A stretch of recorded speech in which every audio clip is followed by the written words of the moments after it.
পুরুষ হওয়া অত সহজ নয়। একটু বড় হওয়ার পর হঠাৎ করেই বুঝে যায় খুব তাড়াতাড়ি বড় হতে হবে, পুরো সংসারের দায়িত্ব নিতে হবে। ঘর বানানোর জন্য পুরুষকে ঘর ছেড়ে বাইরে যেতে হয় বছরের পর বছর। মৃত্যুর আগ অব্দি হয়তো কখনো পাকাপাকি ভাবে বাড়ি ফেরা হয় না। নির্বাক সৈনিকের মতো লড়ে যায়, বহুরূপীর মতো ভিন্ন রূপে। কখনো দাদা, কখনো ভাই, কখনো বা স্বামী, কখনো বাবা। পুরুষকে কখনো কাঁদতে দেখবেন না, কারণ সে জানে কাঁদলে সান্ত্বনা দেওয়ার মতো কাউকে পাশে পাওয়া যায় না।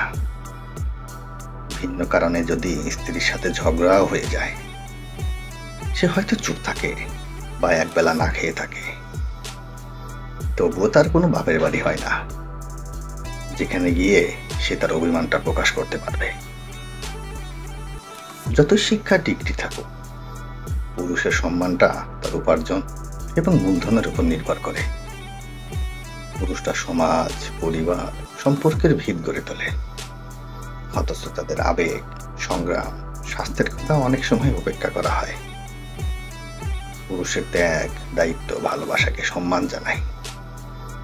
আপনারা আমাদের জীবনে আলো হয়ে থাকুন, নিজের যত্ন নিন, আপনার অনুভূতিগুলোকে সম্মান দিন।